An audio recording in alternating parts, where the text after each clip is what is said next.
Okay. Welcome, everybody. Thanks for watching. Thanks for tuning in today on this beautiful summer day. Live from my drum room, episode number 47. Today, my guest is my very special friend, Chad Cromwell. Fine drummer with an incredible career. I mean, has played with the who's who of country artists and rock musicians and rock bands and you name it. Crosby, Stills, Nash and Young, Neil Young, Joe Walsh, Peter Frampton, Jackson Browne, Bonnie Raitt, a ton of sessions, so which we'll get into in just a minute. But anyway, Eddie Taduri is watching. All right, Eddie. Eddie, great to see you, buddy. All right. I did all my sharing. I want to thank everybody, first of all, for continuing to subscribe to my YouTube channel. Thank you for doing that. And a quick mention that, as I said on my last broadcast, that I've now begun to put some of these on Apple Podcasts and Spotify as podcasts. So please go ahead and download those. There's only about 9 or 10 episodes so far. I'm slowly making my way over there with these episodes that are on YouTube, so that you can listen while you're driving in your car, or like I do, you can listen to podcasts when you're out for a run or a bike ride or something. So check it out, Spotify and Apple Podcasts, live from my drum room. Download them, tell all your friends, give them out as Christmas gifts to all your friends. They make wonderful gifts, podcasts. I highly recommend it. So, all right. Anyway, we might have a couple of people join me today too. Joe Vitale. All right, since Joe just popped his head in here to say what's up, I'm very happy to say that Joe will be my guest in the near future. I think, Joe, we said August the 18th. So in just really a few weeks, I'm really excited to welcome Joe Vitale, which another hero. I'm such a huge fan of his. So, Joe, I just want to give you a heads up that when your time comes, I'm going to be gushing like a fanboy. So get ready for it, pal. All right. Anyway, again, thanks for tuning in today. Got a few folks here. That's great. So we got Eddie and Joe and me, 3 handsome Italian boys watching the show at the same time. It's pretty good. All right. Without further delay, because my grandkids are out waiting for me at the pool, and I told them I'd be out there in a little bit. So without further delay, it's a pleasure and an honor to welcome my good friend Chad Cromwell. Good morning. Good morning, Chad. You're good morning, brother. Your turn. The phone turned itself again. Oh, you know what? Okay, watch this. Okay, for everybody watching, this is how you correct this problem. Okay. Okay, now.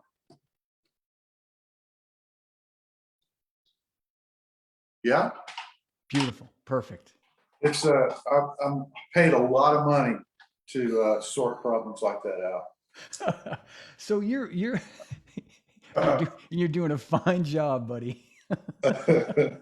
It's so good to see you. I got to tell you, Eddie Taduri and Joe Vitale are watching right now, and they both say hello. Oh no. Yeah. Oh, Pressure's I'm in big trouble. This is not going to go well. You know that, right? I know. Fellas, I miss Joe Bob. I love you, brother. Yeah. Pretty cool. Joe's going to be my guest in a few weeks, so I'm excited about that. Oh yeah, he's going to have stories, pal. Oh, I know. I'm sure you read his book. I read his book. Yeah. Yeah. Wow. Oh yeah. Stories upon stories. He's, just not to. This really should be the Joe Vitale show, because and I've told him this. So it's a humbling thing to be in a band with somebody like Joe Bob, because of the fact that what he may or may not remember, when I was in, gosh, this is like 71. I think Barnstorm came out around 70, 71, something like that. And just after the James Gang thing, when Joe moved on from that. Yeah. And I heard the Barnstorm record for the first time, and I was still too young to even be in a band, but I wanted to be a drummer, so I had a drum set. That's a whole other story that we can get into. Uh, but that record influenced me so heavily, as from the way that Joe played drums on that record, to the way the tunings that he was doing. He was doing like bigger, sort of lower tunings, and it was just all sounds that lit me up. I mean, it was a really, really big deal to find that record. And Joe Bob had a profound influence on the way I approach rock and roll music. So thank you, Joe Bob. And that's it. That's no more until you give me the rest of those family recipes for pastas and stuff. I'm not saying any more nice things about you. I've heard about this ongoing, Joe won't not sharing his family recipe for his sauce, and yeah, that's hilarious. He hooked me up with the linguine clam sauce, though. He did do that, and it's really good. Oh man, that's too funny. That is too funny. Well, yeah, man, and I know you guys pre-pandemic, you guys were playing double drums with Joe, Yeah. with Joe Walsh. Yeah. Oh, Yeah, we toured let's see, what was it, 2016 and 17. We toured pretty regularly, and then going way back, we toured together with Joe, with the Doobie Brothers, and so it was two bands, two drummers in each band, and then around that same time, we recorded the Ordinary Average Guy record together. yeah. So that sort of, we've got some miles and some hours logged in to playing double drummer kind of stuff. And actually, we're really good at it. We've got a really great language that we share playing Joe's music together. It's a really fun gig to do with him. I'll bet. And that's a good point, because I just saw two great drummers last night playing double drums. Yeah. I won't mention their names, but their initials are Rick and Jerry Murata. They're not any good. Those guys, they're not any good. Lightweights, a couple of lightweights.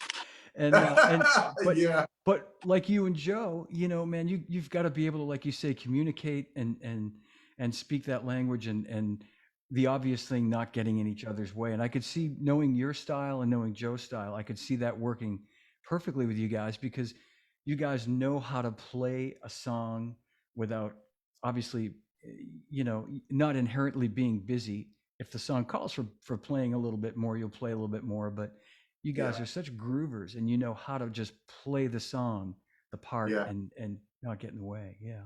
Well, I mean, I know that for myself, in my early training as a drummer, and learning how to be, well, not really so much just to be a drummer, but to learn how to be a drummer that can get phone calls to show up at recording studios and play people's songs. That the training that I got with that is all really about playing the song, not so much about playing the drums.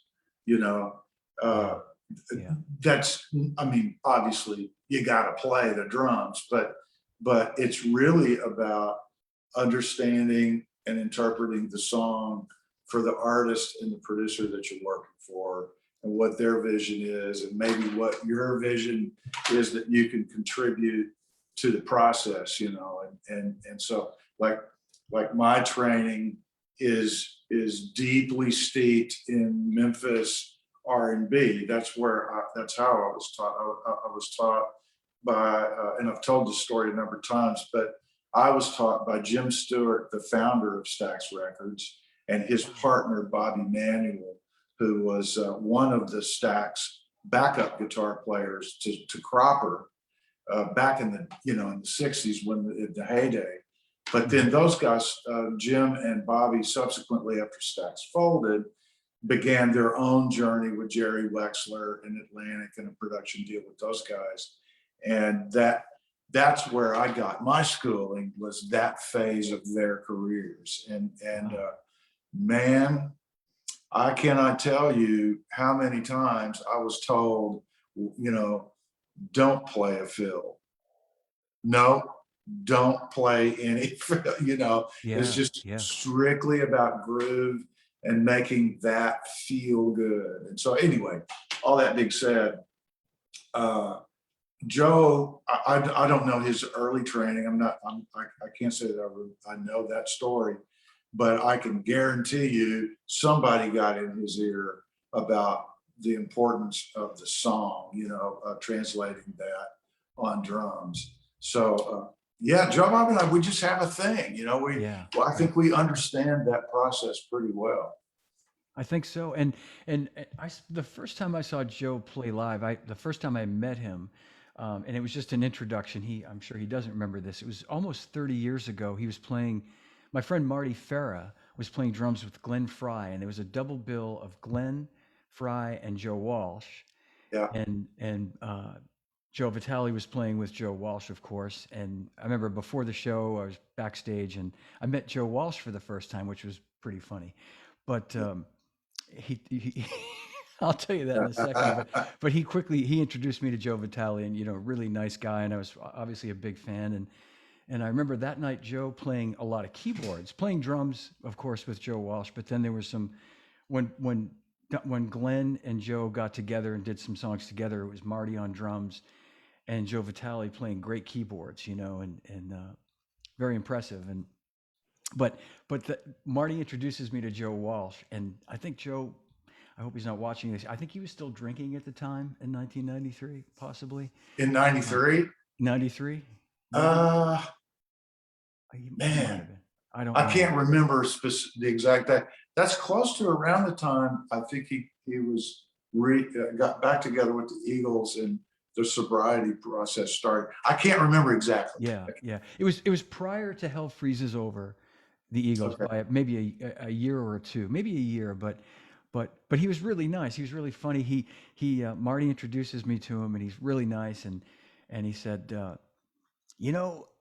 Keith Moon did a drum solo on TV with goldfish in his drums, and I Uh-huh. saw it on TV. You probably did too. It was on like Yeah. In Concert or one of those shows. He said, I picked out those goldfish for him. So I learned something new that night. And then he told me this joke or story that I'm sure you've heard a million times. He said, you know what my grandfather, the last words my grandfather said to me were when he was, on his Yeah. Oh dying yeah. bed? Yeah. Yeah. Yeah. Yeah. Joseph, Yeah. sorry about the nose.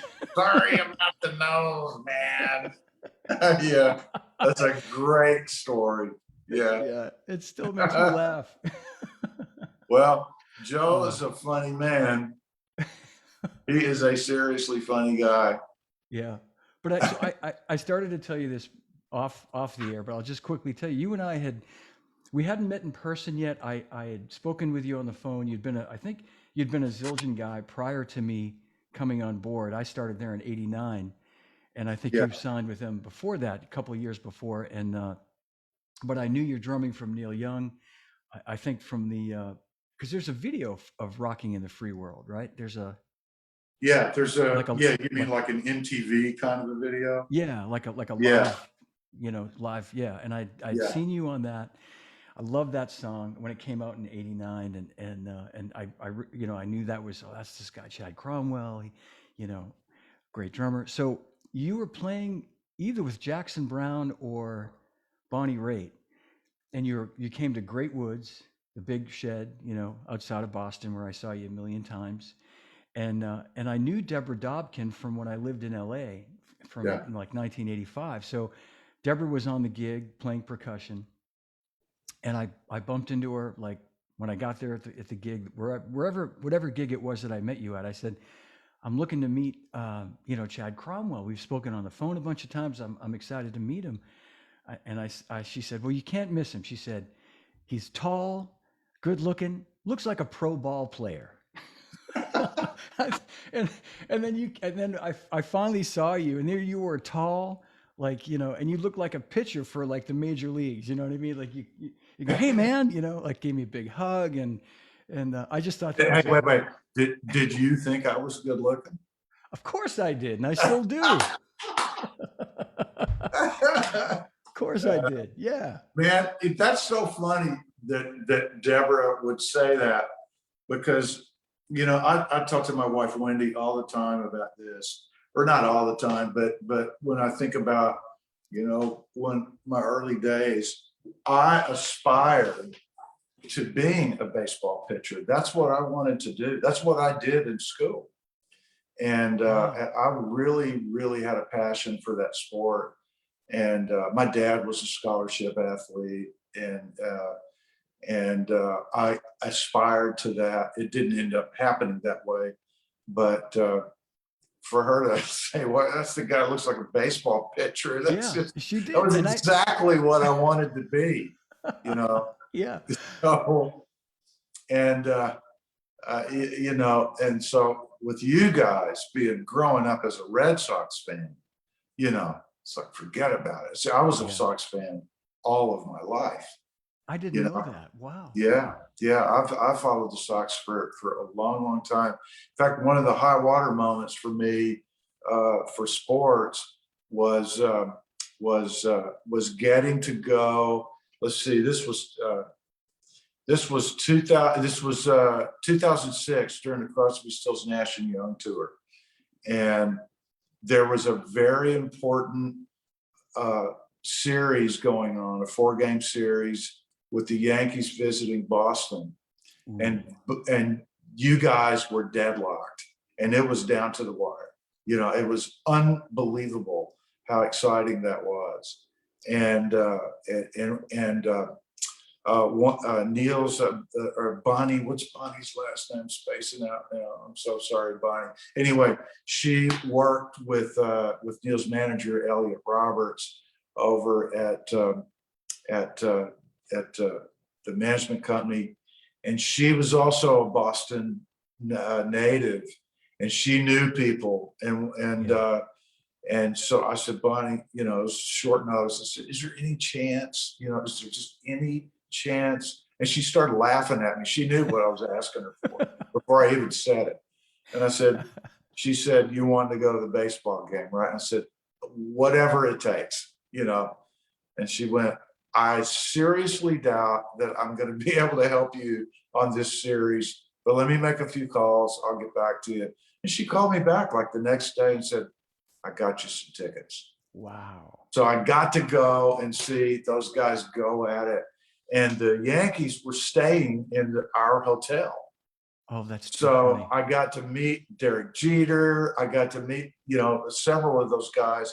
And my little boy at the time, who's now 28 years old, Yeah. was also is a gifted athlete. And he got to meet those guys. And man, Shepherd, right? His name's Shepherd.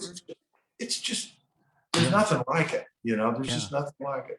So, Well, I remember that tour because when you guys, while you were in town, you had a night off after the show and you came down to our house. We were living in Situate, and we had dinner at the little place Chester's on the restaurant. water. On the water, yeah, we had a great hang. And I think you told me that story about going to a game, or maybe you were about to go to the game the next day or something. But at that time, and still to this day, when the Red Sox and the Yankees play, it's first of all, it's like playoff baseball during the regular season. That's right. Every game, and like you say, it's the hardest ticket to get a. It's incredibly difficult, and to set foot in that park, and to set foot in the alleys where all the food's going on, and oh man, it just from a jock's point of view, it doesn't get any better than that. It just doesn't. Yeah, But I'll admit, I grew up a Sox fan, absolutely did, Yeah. Chad. But there were a couple of years where I kind of fell out due to them breaking my heart. I think, like a lot of Boston fans, it was just kind of like. But after 2004, there was this whole redemption of like they can do whatever they want. It's no doubt.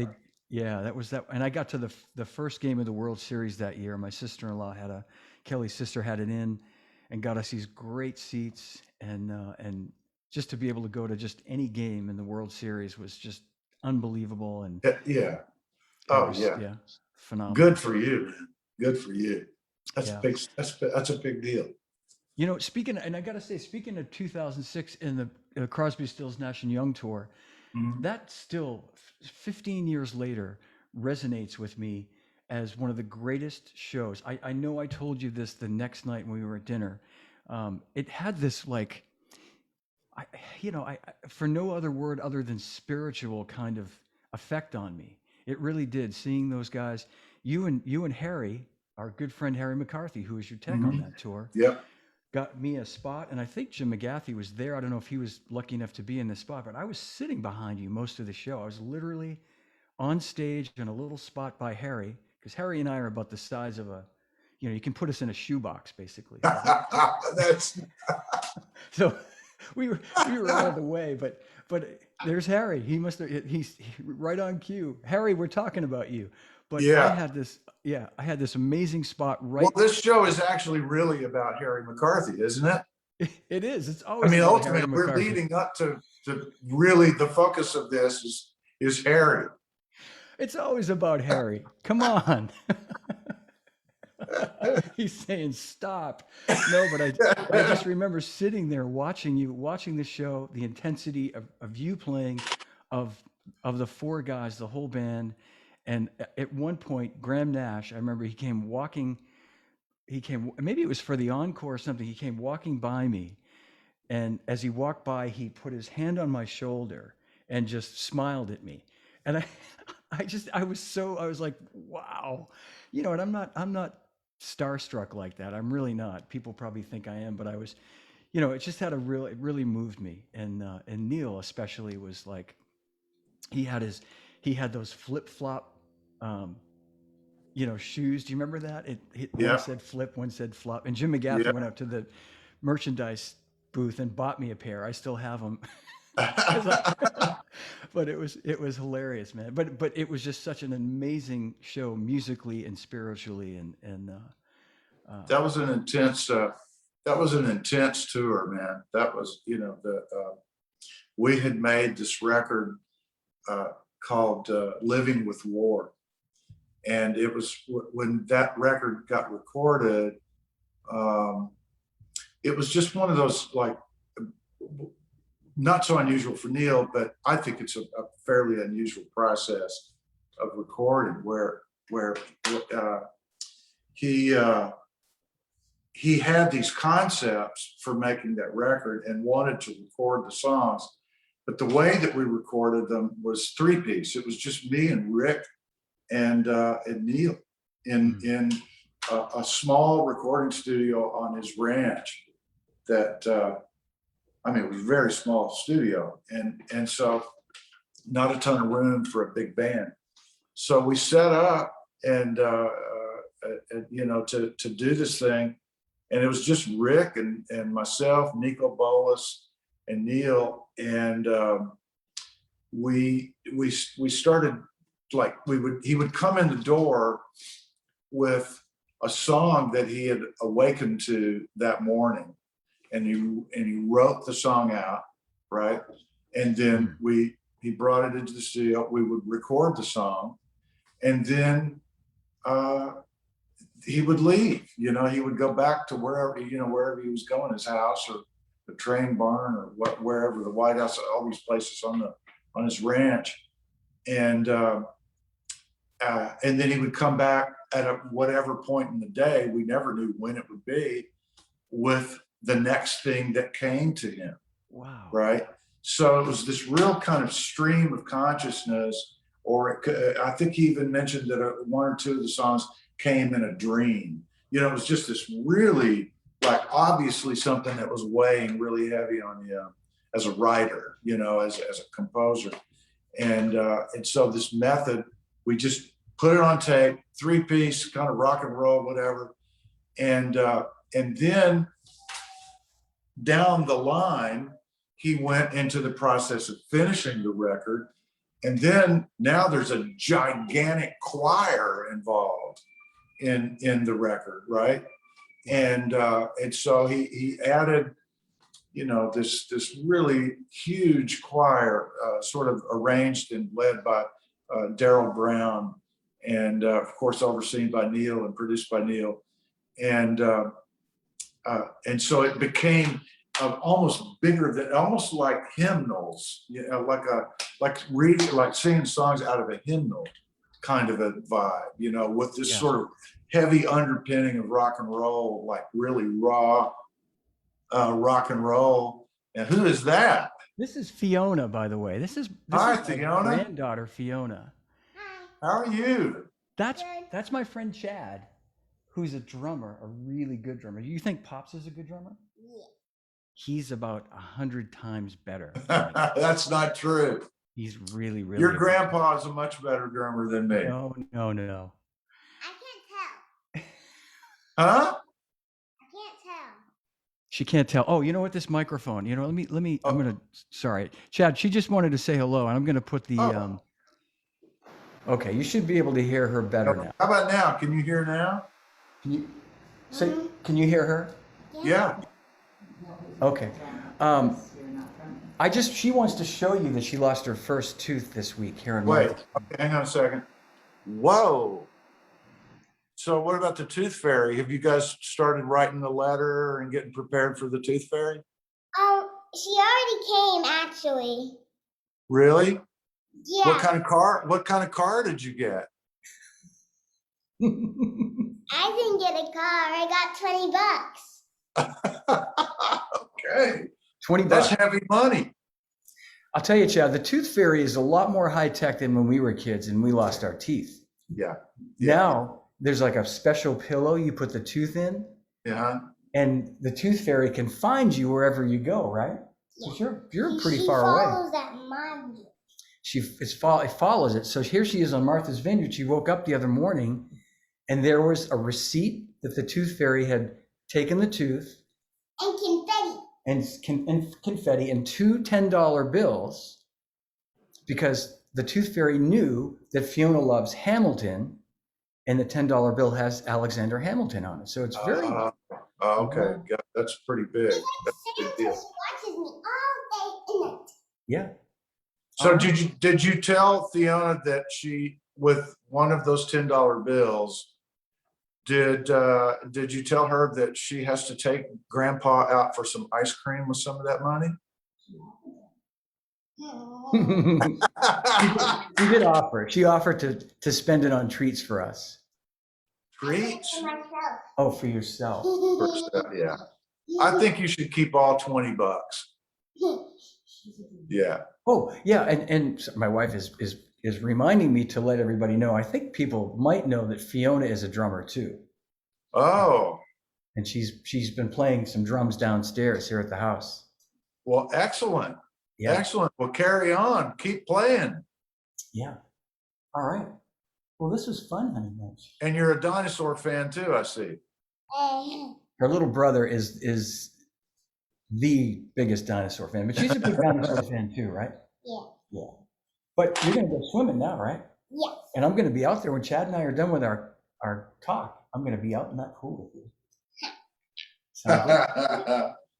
All right, hey, thanks, sweetie. Dude, there's your pistol right there. Oh yeah, she is too much. She is too much. Well, thanks for saying hello to her. Oh no, I'm happy to, man. Congratulations to you. Yeah, she like, she wanted to come on the show. So Fair enough. thanks, buddy. But So anyway, I'll wrap up the Living with War thing, and then we can move on. I just wanted to say that it blossomed into this giant choral experience, and serendipitously, when that session happened with all the choir in it, my wife was in that choir. no kidding. Yeah. And of course, we had not met each other yet. We didn't have a clue about each other at that point, but she was singing on that gig. And So this year, what year was this, Chad? This was let's see. Well, we must have been around. Well, the tour was 2006, so the record probably was made sometime in the fall of 2005, I'm guessing. 2005. Because Okay. I had come off the road with Knopfler, I don't know, May or June of '05. And then shortly thereafter, I ended up in the studio making the Prairie Wind record with Neil. And then right after that was Farm Aid. And somewhere in that clump of time, that year, we did that record, you know. Wow. Yeah. So I'm guessing Wendy, 05. Wendy is saying it was fate, baby. Totally. Totally. Oh, Yeah, you see, I'm not seeing what you're seeing. So Yeah. Yeah. she's watching. commenting. She's So commenting. you're listening. Hi, baby. But she's right. You know, those situations are fate. I'm a firm believer in that. Yeah. That's Me really too. cool. And it was a powerful thing when I met that girl. Oh, that's wonderful. And speaking of Wendy, so you're kind of living both in LA and Nashville, right? I mean, kind Yeah. of like Mhm. splitting the time. Yeah. We have a place here in Nashville where I am now, and then we have our place in Los Angeles, which is a more complicated scenario right now because we're still under construction. We're still in the process of finishing the home and studio that we lost in the Woolsey fire back in 2018, November 2018. So Oh, we're man. Yeah. well beyond 2.5 years now of displacement from that fire, and the inability to operate our studio environment the way we had built it to be and renovated the property to be. And so there's a lot of challenges around how we both work, because she's quite a successful session singer and contractor and writer, and she's a really, really busy musician. And she's had to deal with the inconveniences of finding ways to do remote recording. So we have 2 remote setups for her. Whichever town she's in, she's able to do remote work for clients. That it still happens a lot, but it's like the remote studio here is set up in our closet because it's not loud and ambient, and it can't be, for proper vocals. It has to be a pretty controlled sonic environment. So we've got her set up in there. So when she has to sing, she has to go in the closet and lock herself in, sort of in this like cell, Yeah. and she works there. And then at our place in LA, we live in a RV because of it's a long involved story and reason, but ultimately we wanted to be near our property and our neighborhood, and also be able to keep an eye on things as the house gets built. Sure. And No, that makes sense. Yeah. but at the time that we decided to do it that way, we had no idea that it was going to take as long as it is taking to get it done. Because of the pandemic just shot it all to hell, right? I mean, it sure did. Yeah. So we got hit by the fire. That threw us in the weeds. And then right on the heels of that, COVID started. Man. It's unbelievable. It's just like, wow, and then life has to go on in the midst of whatever the adversity is. We have to roll, don't we? We've got to make our livings. We've got to provide. We've got to find work. We've got to take risk, which there was initially a lot of risk, when nobody knew what the vaccine timetable was going to be. Nobody knew how safe or not it was to be in a room with someone else. All that uncertainty and risk that we were dealing with. And after the initial shutdown in California, I think California was the very first state to completely lock down. And so we sat very still for over 3 months, not moving. And at a certain point, I had to I had to work some. I just had to do that. So I started flying a bit more than I would have preferred to do, but I had to. And so I had to kind of make peace with a little bit of that. Well, I've got to believe this is going to work out okay. Yeah. And it was pretty bizarre, Johnny. It was pretty bizarre to go to LAX and nobody's there, Oh my God. and hop Yeah. on an airplane that nobody is riding on, and I mean, it was really strange. For that went on for quite some time. Yeah. And I was gonna. Sorry. no, I was no, just no, gonna say. I remember flying about a month after 9/11. I had to fly out to LA, and it was a similar thing, but people had started flying by then. So your situation is a much more stark or definitely more of a bigger situation in terms of the amount of time that went on with people not flying, like you say, airports empty, yeah, the roads empty. I mean, after 9/11, it didn't affect traffic or those types of things. But 9/11, of course, was a tragedy beyond yeah, description. yeah, But the pandemic, like you say, I mean, I just remember driving up to visit my mom, which normally I'd have to factor an hour plus with traffic because I live 40 miles away, driving through Boston, and I'd just zip up there and like nothing, and just really strange. Yeah, really strange times. yeah, yeah. It really was. And it was tough on Wendy, because when I would take off, she's now thinking, well, what if somebody on the plane's got COVID, Yeah, and I was too. I mean, we at that time, we just didn't know. And I don't know. That was a surreal experience. For a period of time, we had to leave our property. We couldn't be on it because of the grading and all the things that they were doing. And so we rented a slot at an RV park in Malibu up on Pacific Coast Highway. It was off season, and we were able to afford that for a little while. And this was in the heart of the lockdown phase of COVID. And if you stood on the bluff looking over the ocean, which is where we were, beautiful location. Mhm. If you look to your left, looking over the bluff there, you could see Santa Monica and LAX behind it.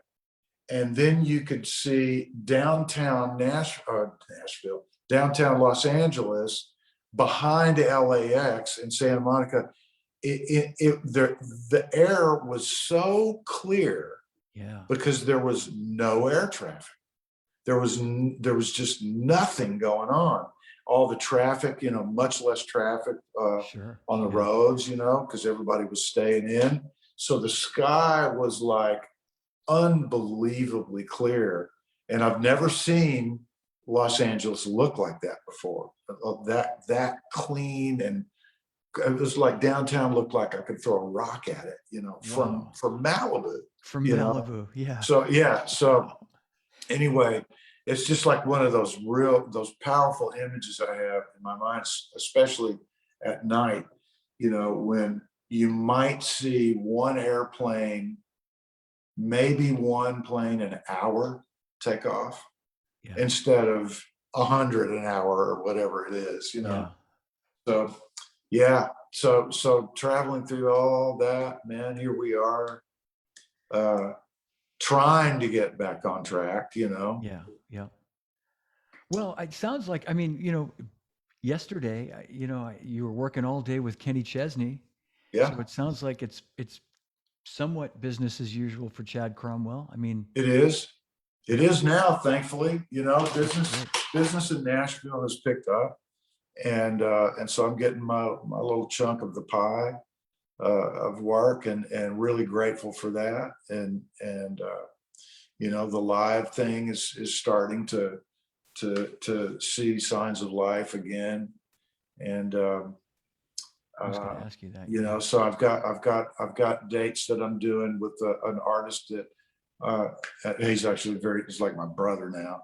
His name is Andrews Osborne, and New Orleans-based artist that I produce, and great band. In fact, I can tell you, as a brand new information, we're going to open for the Stones at Jazz Fest this year Oh, and in they just October. announced the dates. Yeah, So that's that just got congratulations. announced this morning, and the Stones are back on the road. Yeah, I You saw know, that. Yep. so it's really exciting to see life, despite the challenges of the issues with people getting vaccinated. It appears as if life is really trying to get back on track, and Yeah. cats like us that do this for a living, you know, we need things to come back online. You know, this is Man. our living. Yeah, You know, absolutely. Yeah, no, I know. I'm so happy to see it. I didn't, you know, there was talking about the Stones for 1 second. There was speculation. There's been speculation for some time that they might try to get these dates that they had postponed last year in this year. But I was thinking, you know, for the sake of just waiting until, like, if they're talking about the fall, then they may as well just wait until next year. But it was nice to see that they feel they can, you know, yeah, they can get these in, and you know, yeah, James Taylor's out this summer, that's right. and That's right. Clapton in the fall, and Yeah. so yeah, people are getting back Yeah. to work. I just got to read a couple quick comments to you, Chad. Some friends Okay. are weighing in here. Billy Amendola, our old buddy from Modern Drummer, Oh, Billy. he sends you his love, Uh, and he I said, owe him a phone call. I got to talk to you, Billy. You know we do. We "Okay, got stuff to go over. all right, cool." He said, "What an amazing strength, and obviously one of the best players. Love you, Uh, and Wendy too." He said, uh, and my good buddy Anthony Christina, Anthony. Sorry, I always want to pronounce that with a ch instead of Christina. Just asked if you could talk about your work with Peter Frampton a little bit. Just how yeah. you got the gig with Peter Frampton, I guess, is what he's asking. Oh, okay. Well, I can't remember how I got the gig with Frampton. Honestly, I'm ashamed to say that, but I don't remember the specifics of how that actually started. But Was that like you know, mid '90s, early mid '90s? yeah, it would have been. Let's see. Yeah, mid '90s that sounds about right. You know, it was my meeting Peter and beginning to work with Peter was sort of subsequent and alongside of the beginnings of my work with Mark Knopfler when he started his solo career. You know, left, basically retired Dire Straits, and started off on his own path as a solo artist. And so I was doing that. I started with Mark in '95. That was when I did the first sessions for him. Yeah. And Peter, that happened right around the same time. Peter, if you're even remotely watching this, will you remind me of how we got started? I can't remember. So I'm sorry about that. But anyway, we got onto it, and it was an immediate, like, oh, this feels really good, you know. And it was John Regan on bass and Bob Mayo on you know, keys and guitar and vocals. And so those three guys, well, particularly Bob, that he'd been with Peter since the beginning, basically, you know, and or beginning, I should say, post Humble Pie. But and then John Regan, not too long after that, came on board and was playing for Peter for many years. So that was about I think we ran pretty hard together for 6 or 7 years, and did a couple, 3 records, did that live thing, the DVD from Detroit, turns out that was the first music video recorded and mixed in HD. No kidding. This is like, it's like we're talking about like the dinosaur age now or something, but That was yeah, that it was was a like, big it was a deal real back then. cutting edge thing at the time. It was brand new. The format was brand new, and it just happened to work out that Peter was asked to do that project. So I'm glad that happened, because that's actually a really good DVD, a I gotta really check. good show. Yeah, I remember you. I remember you telling me about that too. I didn't realize that was the first. That's Yeah. pretty huge because that was like you say, a whole new, Mhm. format, technology, Yeah. level of quality. Yeah, That's really cool. I remember going into the studio, uh, the studio production room was basically the entire uh, uh, part of an 18-wheeler. The trailer was converted into a studio, right? And like a television studio, production facility.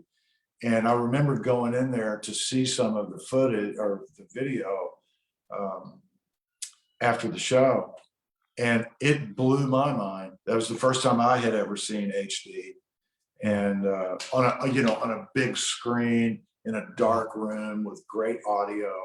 It Oh yeah. was cool, man. I'll bet my friend Petty Lane, who's watching, is a big Peter Frampton fan, massive Peter Frampton fan, Yeah. and she's saying she believes that was 2000, the year 2000 when that came out. So I'm Oh, is guessing okay? Got it. yeah, Okay. she's probably right. She's pretty Yeah, good. She's on it usually. So that sounds about right. That's only 21 years ago now, man. isn't that crazy? Jeez, unreal.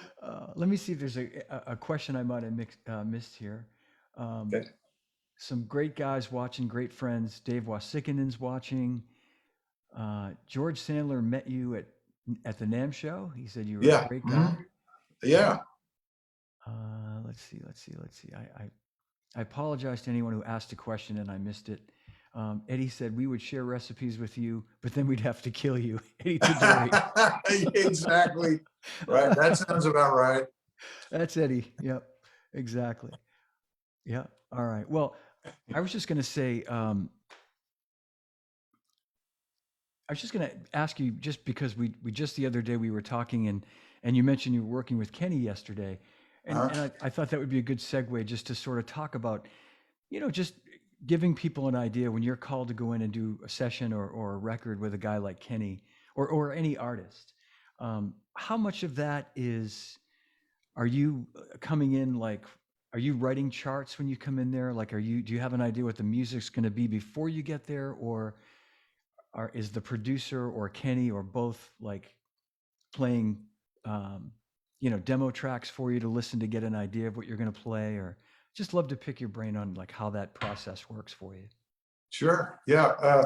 Well, typically there's a leader sideman. Like in the union world, there's a leader on a contract, a musician's contract. There's a leader, and then there's the band, the sidemen. Yeah. And typically, the leader is responsible for getting copies of the demo of a song that we're going to record. His job is to chart that song. That's usually provided by the production assistant or the producer. Sometimes the artist will forward the demos over to whoever's in charge of writing those charts. So that's kind of the way it starts. Is Yeah. at the point that the bell rings and it's time to start working, we'll go into the control room and they'll hand out the charts. We'll listen to the demo. We'll compare notes on the demo with what's written on the chart.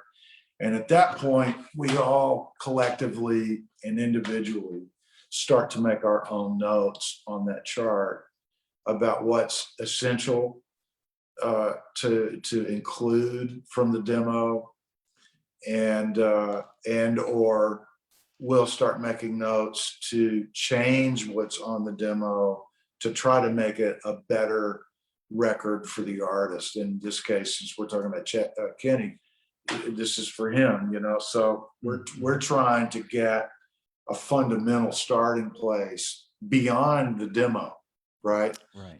And then from there, Kenny is really exceptionally good at this.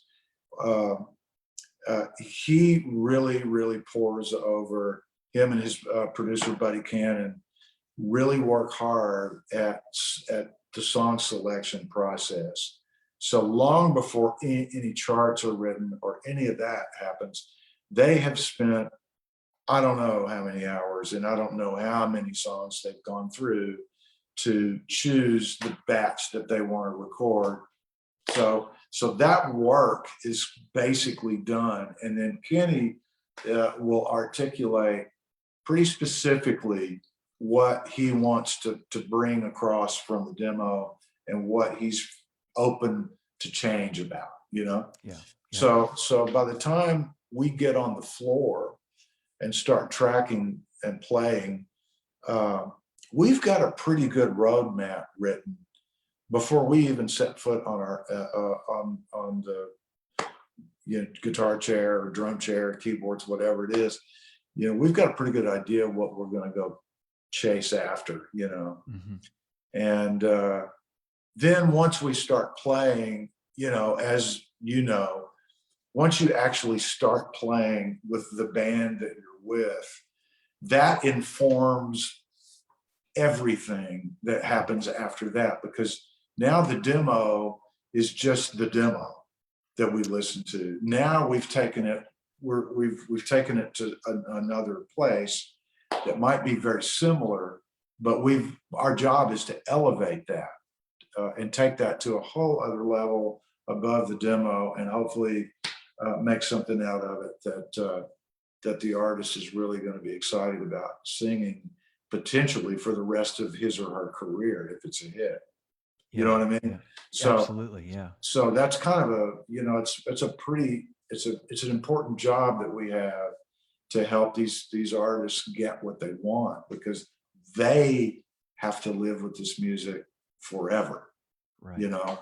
We have to record it as best we can, and at the end of that session, we go on to the next task. Mm-hmm. And there you go. So yeah, I hope that answered the question. Yeah, absolutely. And you actually answered a question I was going to ask you, which was, when you said, it informs once you get together with the rest of the guys and gals and actually play, then that informs, other ideas and that was going to be a question, is like, do things sort of change once you actually kind of put the rubber to the road, which it sounds like it does. It's like you're looking at it, listening to a demo, maybe with a drum machine or something, and you're looking at a chart, and then when you sit down and play and you feel the vibes and the energy, then other things can happen, and from there, like you say, and that makes sense too. An artist like Kenny will, maybe there's certain things he wants to keep in there, but you've got the freedom to try some other things, to put your own spin on it. Yeah. And that's why. And Kenny's one of those guys that, he really is, he's very generous with the creative process, and it's very much a team kind of effort that goes on when we're all together. And I think our buddy and I were, his producer, were talking about this a couple of days ago. I want to say that we're like on the 8th or 9th record together now, something like that, which is kind of unheard of. That's amazing. Yeah. It's a great team. It's a great bunch of guys and girls that work on this stuff. And so anyway, he's real generous with allowing us to go after something if there's a pretty powerful feeling coming off the floor about it. But he is also very willing and able to make a decision, and that's it. And that's, man, it's great to work with somebody like that, because he knows what he wants. Yeah. Yeah. And he knows what he wants, but he's also willing to try another idea. He may not take that in, but he's willing to give it a shot. Yeah. No, that makes perfect sense, Chad, because I would think as a session player, you know, you want to have direction. You want to know, like, if you're not digging me playing the ride on this part of the tune, then yeah, rather than Yeah, not saying anything and then next time bringing somebody else in, just yeah, exactly. Communicate, talk about it. Tell me what you're digging. Maybe if there's something you don't want to have happen, um, and that's trust. That's what I see that as. Is like you yeah, say, if you're on your eighth or ninth record, he's got a great team in place and people yeah, that he trusts. yeah. That's it. I mean, it's their friendships that have evolved, and you Yeah, know, yeah. It's a really lovely thing to get to say, yeah, we're on our eighth, ninth record together. It's like, wow, yeah. that's kind of neat. Well, and not even knowing that you've done that many records with Kenny. When I said yesterday that, or the other day when I said that's why you're in the major leagues. That's why you're in the major leagues. And you're Well, because I couldn't throw the baseball quite fast enough, you know? It's funny that I used a baseball analogy, not even realizing that you wanted to be a baseball player. It's because you're a Sox fan. You can't help it. Exactly, yeah. And Anthony Cusina had another question, just Yeah. asking, what kinds of things are you working on these days to improve your playing, and any studies that you had coming up as a drummer, if you had lessons or any books maybe you worked from, or Mhm. Well, unfortunately, Anthony, I'm not going to be able to tell you too much about, you know, structured um, exercises and training and stuff. I didn't do a lot of that. I tried um, a little bit of instruction with a jazz guy, and just a few lessons. And I thought that I needed to examine my technique of playing, and maybe find better ways to do that. And so I got with this guy, and I'm open-handed, Mhm. I do not play a traditional grip. And he encouraged me to do that. And he explained to me why I should do that, and the approaches to all of that. And it made sense, the rudiments, and, getting into the books. And, I can totally get in a traditional grip. Your velocity is different. Your stick action is a different thing. It's probably, it's considerably faster to execute the notes. And, but the important thing for me was I hated it. I didn't like a tradition. I didn't like it. And Yeah. so I lost my joy for the concept of, okay, I'm going to be a traditional grip guy, and I'm going to do all that stuff. It didn't feel natural to me. It didn't feel like like I was trying to become something I wasn't, if that makes sense. And so it just felt really unnatural. So um, I really never had a formal method of like self-training and education. I worked out of the Podimsky book a little bit, and just for some rudiment stuff, and just really fundamental stuff.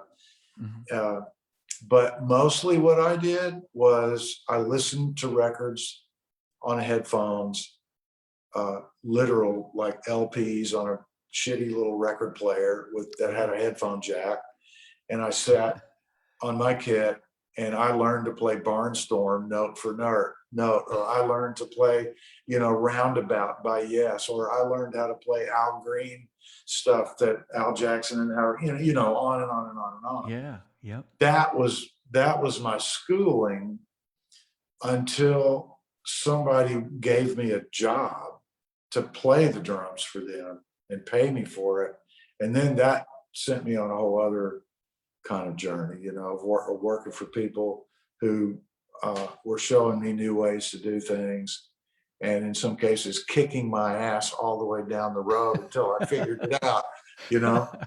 Yeah. So that's mostly how I learn. So my reading chops and all of that are limited. I do read, but I don't read a lot of orchestrated percussion kind of stuff. I don't play the hi-hat part that's written and the kick drum part that's written and the da da da da da. Then the Tom Fields is written. I'm not that guy. You know, there are guys out there that burn that stuff down. Yeah. And they're amazing at it. I'm not one of those.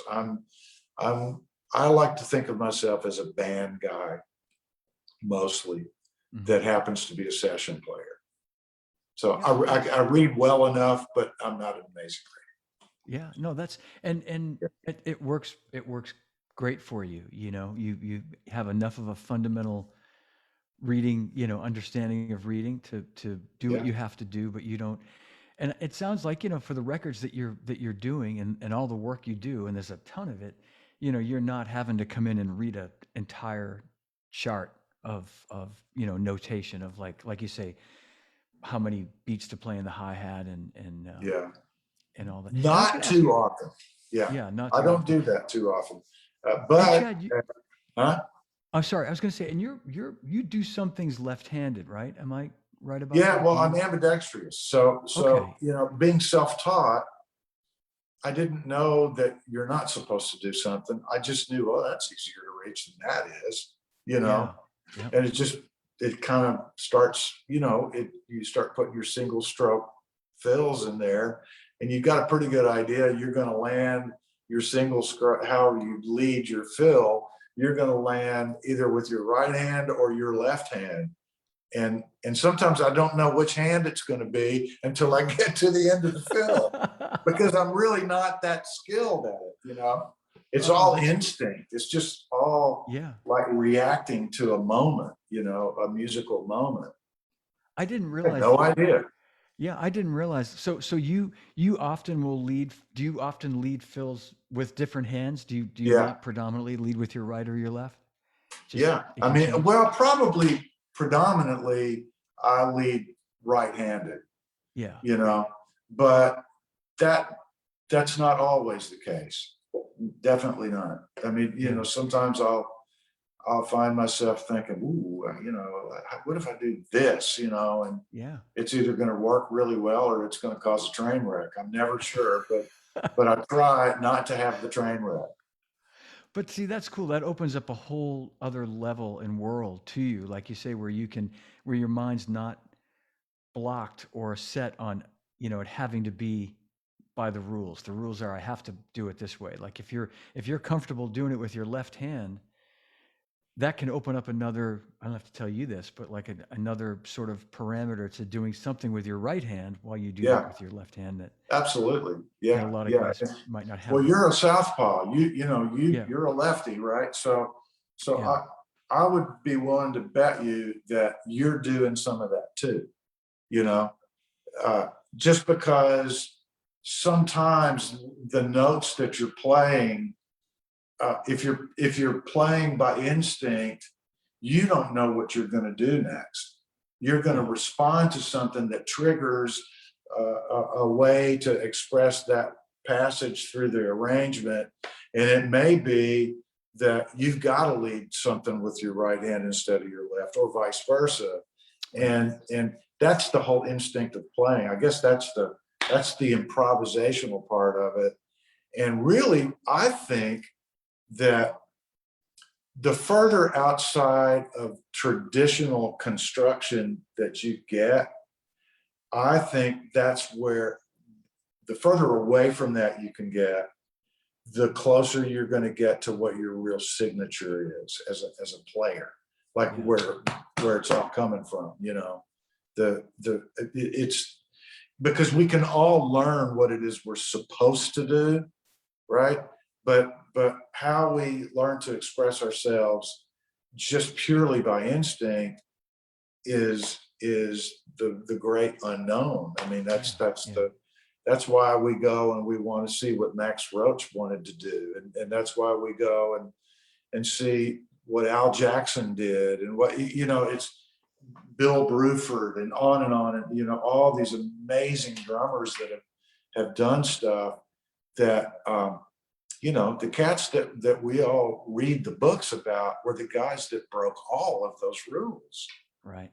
Yeah. Right on. Yep.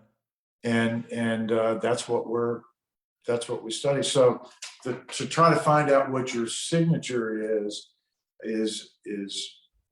that's the fun of it to me, is finding that place, Yeah. and then recovering from it. Yeah, hoping you land on one no matter Yeah, what. hoping that you don't make everybody turn around and look at you like, oh, what did I do? I did this thing. I think who was I talking to? I was telling a story. Oh, I know what it was. I was doing an interview for it was a video being developed, film being developed about drummers. You might know her. Her name is Erin Feinberg.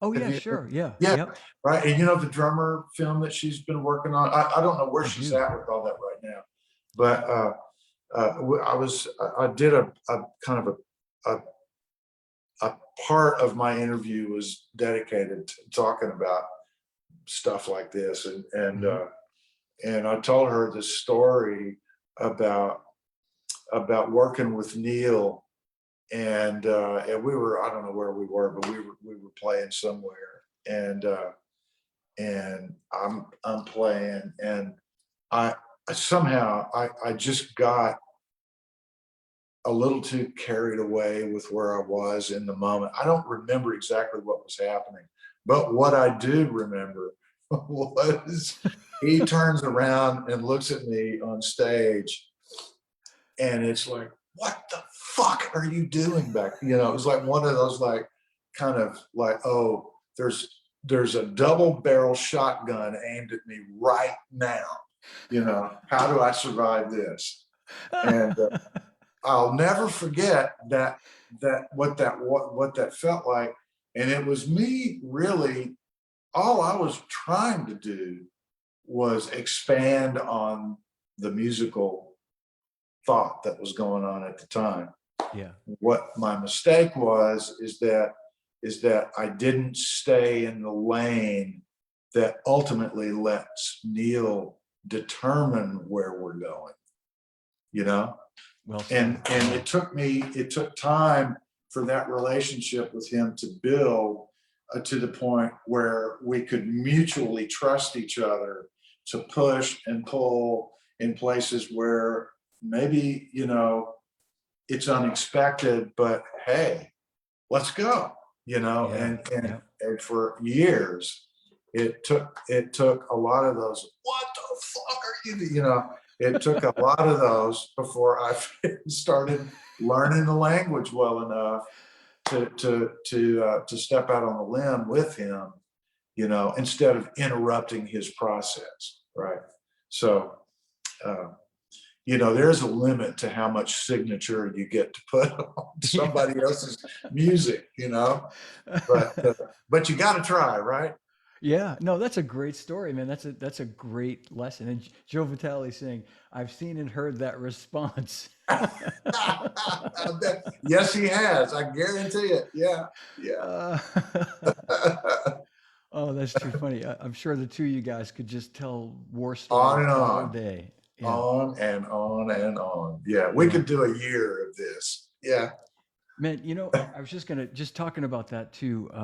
Just jumping back to when I saw you with CSNY, and I know this is common knowledge to any guitar player out there, but it was this dumb drummer at the time didn't realize how incredible a guitar player Steven Stills is. Yeah. Man, I just remember sitting there. I was glued to him half the night. I mean, just playing these ripping guitar solos, and not just just his melodic guitar playing and everything. Yeah. Yeah. He's an incredible musician. Yeah. I mean, his gosh, he's made quite the contribution to the guitar, and the business of all of that, the influencing of players, and then the songwriting, his singing, you know, man, that guy, he's Yeah. done some amazing stuff. Yeah. And Yeah.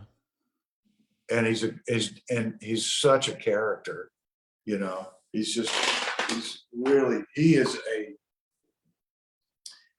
wide open, Yeah. Yeah. he's just kind of like bouncing off the wall with energy, and he's a fascinating guy. I really, really, really enjoyed watching him interact with Neil. The two of them, they have a very, very deep place that they go to together, and it was really, really fun to be back there in the back watching that Yeah. bounce back and forth, and how they were gonna, in the jamming stuff that we would get into. Right, It was right. always fun because, see, to me, like Neil is easily in my top 3 favorite rock and roll guitar players I was of gonna all say time. he's no slouch at all. Yeah. No, and he does more with one note solos than anybody I know, and he it just blows me away how intense that gets. Yeah. Steven is like chop wise, it's a little bit more complicated. Yeah. Every bit is expressive and all of that, but just a bit more, what's the word? Technical, Yeah. as a player, just amazing. But you know what my favorite thing is about Steven is when he plays acoustic guitar. Yeah. I don't know how he does it. He makes a bigger noise out of that thing than just about anybody I've ever heard. Just I believe it. Yeah. incredible acoustic guitar player, Yeah. So Well, that's just some great insight to working with these guys. I mean, that are. yeah. I mean, do you ever see a day that they could go out again as The Crosby, 4 Stills, of Nash and them, Young? Yeah. man. Without getting into any behind the scenes stuff, Well, but it's no secret that there's some pretty significant issues with the 4 of them getting back together. yeah. I mean, it's very public, and ironically, I saw an interview with David a couple days ago, somewhere on the internet. I forget where it was, and he talked about it, and they asked him that question. So it's not me responding here. This is his answer to that question, and he basically said, "I don't think that's possible," and he regrets that, but his response was kind of, man, we've all done a lot of damage to each other, and I'm not I don't see it. He said, I don't see it happening. Is it impossible? No, it's not impossible. Anything could happen. Sure. And hopefully there's something there that might lead them back to a place where they can all talk about it and try to take another swing at it, Yeah. I don't know, but his forecast is not particularly good about that. Yeah. Well, we can remain hopeful anyway. That's it. Yeah. Hopefully it could. Yeah. Before it's Harry's too late. Harry McCarthy's gonna need the gig. So if Well, nothing else for Harry. I mean, whatever we have to do for Harry. Harry, are you there? He's probably walking his dog or something. He's walking his dog or he's playing golf, Chad. Something. He's Yeah, I know. I'm going to see him after a while, so I'll ask him if he paid close attention to this beautiful podcast. Beautiful. Well, brother, this has been so much fun, and we've been talking about trying to get together, and we'll do that in a private phone call. But this has been so great to just catch up like this and have you share some of these stories and your experience, your career with everybody. It's phenomenal. Well, man, thank you so much for inviting me to come on here with you. And you're one of my pals, man, and part of the family. And I miss you. And so I'm grateful that we got to do this in the busy lives that we all have. And man, let's just keep going. Let's keep talking, and we Yeah. will make those plans. We'll have that bottle of Brunello. Yes, well, at least one. At least one. Yeah. We've been known to do that. We have been known to ruffle up a few feathers. Yeah. Yes, indeed. This has been fantastic. Back at So- you, my friend. Thanks, buddy. And Dave Wasikinen sends his best to you. He's been posting up some comments here. So if you get a minute, I know you're going to be busy today, but it's all on. You can look at some of the comments on Facebook and. So what do I do? Do I just go to Facebook? Yeah, in fact, I tagged your page, so this should be visible. In fact, I think that's how Wendy saw this. It should be on your page to see, and as like a static show. And Joe says, "Thanks, guys. See you down the road." Absolutely. Love you, pal. See you soon, buddy. Yeah, Eddie Taduri too. Eddie, love you, brother. Joe, love you. Can't wait to have you on in a couple of weeks. And in the meantime, everybody, big hand for Chad Cromwell. Hey. My brother, thank you so much. You're Chad, welcome. if you wouldn't mind, stick around just for 10 more seconds. I'll end the stream and I'll see you in the green room in just a second. Okay, pal. All right, thanks, buddy. Thanks everybody for watching. Stay tuned. I don't have a planned next episode because the grandkids, they want to swim in the pool, but I'll be seeing you soon. And thanks for watching today.